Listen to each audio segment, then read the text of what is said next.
The advice you will most commonly receive on what makes a language easy or difficult to learn will resort to an analytical comparison of how much or how little the target language has in common with your first language. So if you're a native speaker of English, they'll talk about how much or how little German has in common with English, how much or how little French, Spanish, Portuguese.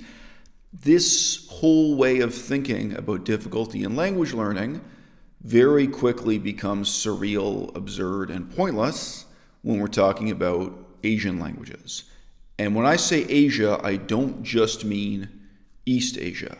So it is true, for example, that the languages of India, without exception, have powerful links etymologically, historically, to the languages of Europe. You have a word like dental in English, dental, dentistry. Sanskrit and Pali both have danta, D-A-N-T-A, and this same word or same root of a word then appears with very slight phonetic differences in all the modern languages of India, including even, say, Tamil, Dravidian languages. They will still have these as loan words or what have you. This kind of vocabulary will have been incorporated into all the languages of India one way or another. That word danta, that we have as dental, it leapt across the ocean all the way to Cambodia, where it became tvia, right? Here's the problem. This is interesting and intellectually stimulating in a sense that in even Cambodian and Laotian, you have some words with some sort of common ancestry, linking them to Europe, linking them to Latin and Latin-related languages, but it doesn't make learning the language easier. If you are the kind of person who finds that fascinating and motivating, then it may make it more interesting. But more interesting is not easier. What we're talking about in this video is what is it that would make learning a language easier when we're looking at some of the most difficult languages to learn in the world, right? So there are two lines of approach I want to briefly describe in this video, and they both have nothing to do with the resemblance to English, or, if you're watching this, if your first language is Russian, this has nothing to do with the resemblance to Russian, okay? The first thing to really think about is phonetic distinctiveness in the language. So what I mean by this is how many phonetic distinctions there are within that language, within the target language, that lets you discern discrete words, that lets you identify unique words as unique when you are listening to the language, okay? And this also relates to how the language is actually spoken in practice, not the theory of how the language is written. So Cambodian has a tremendous variety of consonant sounds, vowel sounds, and combined consonant sounds and combined vowel sounds. All right? Chinese has none of this. Right? Chinese, you have very few vowel sounds, very few consonant sounds, and then the consonants don't combine to make more complex consonants. The vowels don't combine to make more complex vowels. Maybe there's one exception in Chinese to that. Generally speaking, Chinese is very phonetically limited. It's very phonetically poor. But if you listen to Chinese in practice, as it really is spoken in language parole, in praxis, it's even worse, because the Chinese themselves do not make use of the phonetic distinctions of the language that exist on paper. So, I was making a video recently, and I had my own voice, I had the computer voice, and then I had a clip from a Chinese movie. And even though they were speaking Chinese in the movie, so the word in question was xue, X-U-E. So I'm here over-pronouncing that, xue. Like, if the word were snow, xue, you can over-pronounce it. The way the people in the movie actually pronounced that word sounded more like S-I-U. It's just xie, xie. Like, that's all this xie. They didn't even pronounce the X. In Chinese, X is different from S. They were really just pronouncing xie. That's all you got, right? So for your listening comprehension, you have to pick up on that one syllable. And it's not just that the syllable itself is brief, right? It's that it lacks phonetic distinctions from many other words that it possibly could be that your mind has to fill in, okay? Japanese has a related but different problem. Japanese, structurally and aesthetically, very much resembles Cree and Ojibwe, First Nations languages in Canada. So Cree, Ojibwe, and Japanese, they all have a pattern: consonant, vowel, consonant, vowel, consonant, vowel. So you almost never get a complex consonant, multiple consonants combining, complex vowels, multiple vowels combining, just a few vowel sounds, just a few consonant sounds. And then the words are long strings of these consonant vowel combinations. So again, mentally, you have to hear the whole word. You have to distinguish what is the ending of one word and what's the beginning of the next word. And that is purely in your imagination. That's purely in your discernment, right? In these types of languages, nobody tells you when one word ends, the next begins. So when you're listening to English right now, if you hear a word like running, you're just familiar enough with the structure of English. Okay, the ing sound will not be the beginning of the next word. That must be the ending of one word. And now I'm listening for the beginning of the next word. Very difficult to develop that with languages like Chinese, Cree, and Ojibwe, right? Very different challenge. Different from Chinese, but again, we're fundamentally dealing with a problem with phonetic distinctiveness, right? What you have to pick up on.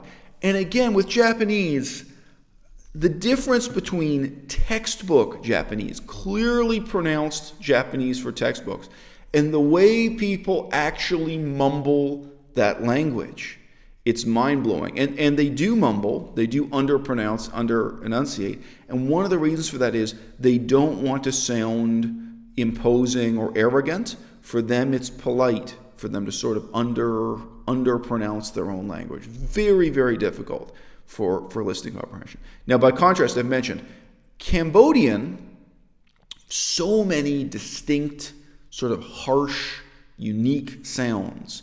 There are so many words where if you've learned it once and then you hear it from someone in any context, you'll immediately be able to recognize it. To my knowledge, I would say a language like Turkish,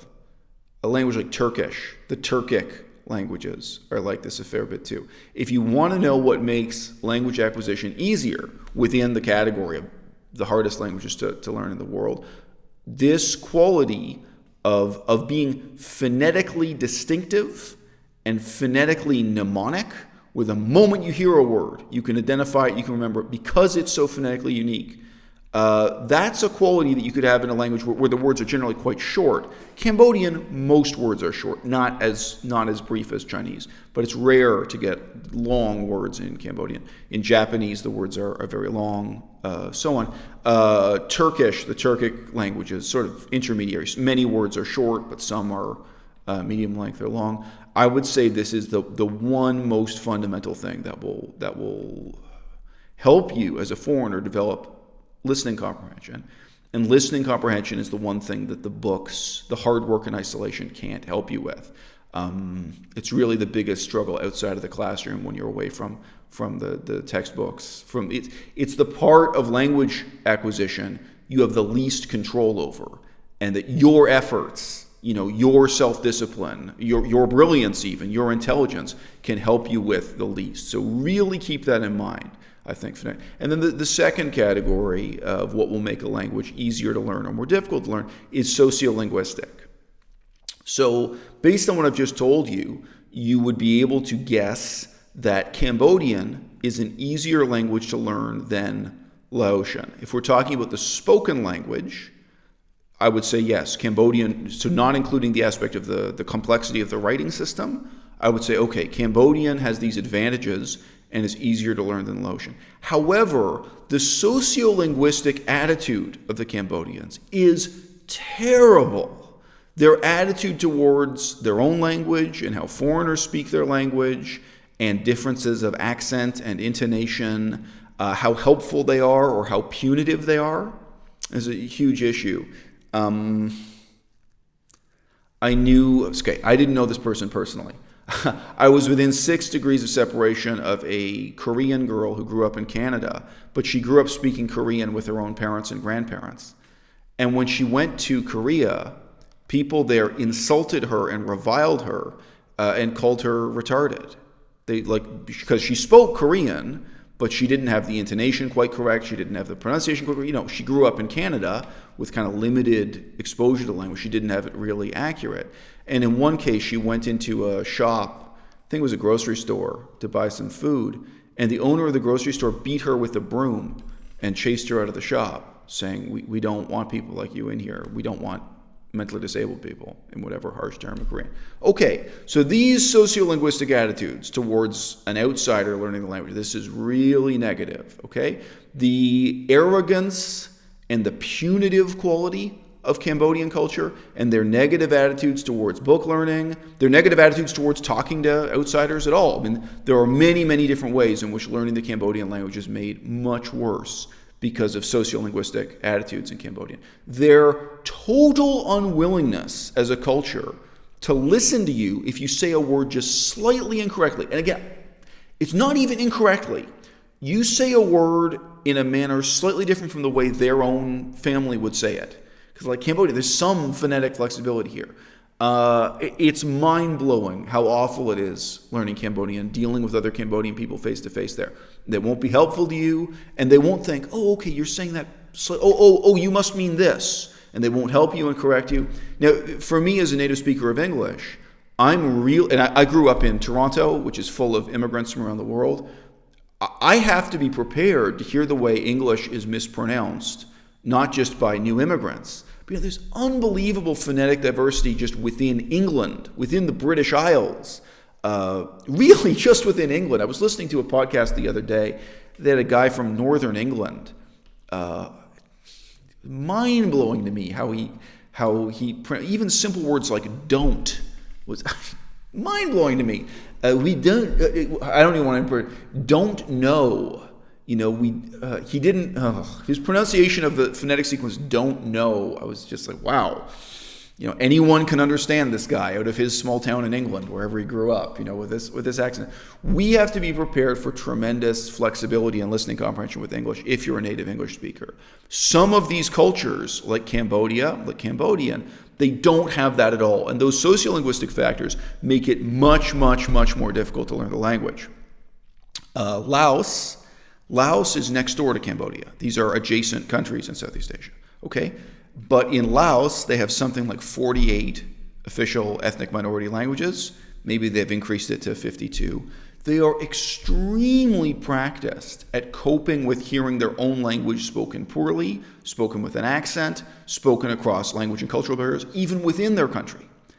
And they're really used to dialect difference and accent difference from people who speak Laotian from different backgrounds in that immediate area, right? To a wonderful extent. And they have very positive, very supportive attitudes towards, the small but so difficult to negotiate differences in pronunciation that you need to deal with face-to-face. I remember I was eating food once, and I refused to eat any more food, saying "po leo," okay, in Laos. So po leo. And a guy at the table, he wasn't mean, but he pointed out, he said, the way you're pronouncing that, it doesn't sound like you're saying, I have enough already. It sounds like you're saying, I am a father already. This is like the phonetic difference between like paw and like paw. Like there's like some incredibly small phonetic difference. But they were being helpful. They understood what I meant. They were able to guess. They were willing to make that effort to listen to you and figure out what you meant to say, even if you weren't quite saying it correctly. Specifically with Taiwan and Hong Kong, sociolinguistic attitudes towards learning Chinese are terrible. I don't want this video to be too long, so I'm not going to get into it. The sociolinguistic attitudes of Chinese people towards foreigners learning Chinese are abominable. They're awful. And frankly, you should resent it. And the attitudes of people who are bilingual, people who speak both English and Chinese here on the internet, are absolutely terrible. They're 0 out of 10. In fact, that one issue alone, the difference in sociolinguistic attitudes, that could be a reason to learn Japanese instead of Chinese, if you were picking between the two of them. Just as I said before, it certainly would be a powerful reason to learn Laotian rather than Cambodian. Now, China is a huge country.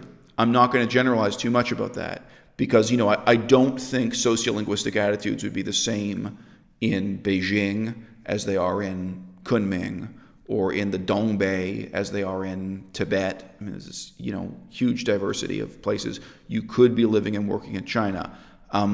However, I've got to tell you, all of the cases I'm familiar with within China, culture by culture, province by province, they're different degrees of bad and awful. Some are a little bit better, have a little bit more positive attitudes towards language learning. If you guys are having trouble visualizing what I'm talking about here, think about the famous attitude of the French. The French are changing now. The French are becoming less awful about their own language. But the French in France, such bastards, such assholes, so punitive and cruel towards people who are making a sincere effort to learn their language and speak their language well. And of course, this partly comes out of colonialism. It's partly the way they treat North African immigrants, but it's the way they treat someone from Germany, from Canada, from America, anyone who's really trying to communicate in French. And they're just punitive and not helpful. It's like, oh, well, if you don't already speak French absolutely perfectly, they're going to treat you like garbage. And in general, Germans are not like that. Germans have basically okay attitudes towards learning their language. I think if you were learning a language like Danish or Czech or Norwegian, I think in those countries probably people would have very positive sociolinguistic attitudes. Partly they'd be happy that a foreigner is making the effort to learn their language. You'd have to see. I don't have that much experience with those other languages. I have been to the Czech Republic. Again, Greek. We were just in Greece recently, struggling to study and speak a little bit of Greek. This question of how supportive, how understanding sociolinguistic attitudes are, it's very, very, very important. And it also entails choices you can make as a language learner. You may not have the option to choose between learning Chinese versus Japanese, or to choose between learning Greek versus learning French, right? But you may be able to make a strategic decision of where you learn the language. So to give an example, if you choose to learn French in Quebec, Quebec is within Canada, totally different attitude towards learning French. Like the sociolinguistic attitudes, completely different from learning French in Paris or in the south of France or within continental France or what have you. And again, you could look at it département by département. You could look at all the overseas French territories and former colonies. Quite possibly, you could have a really positive experience learning French in Africa.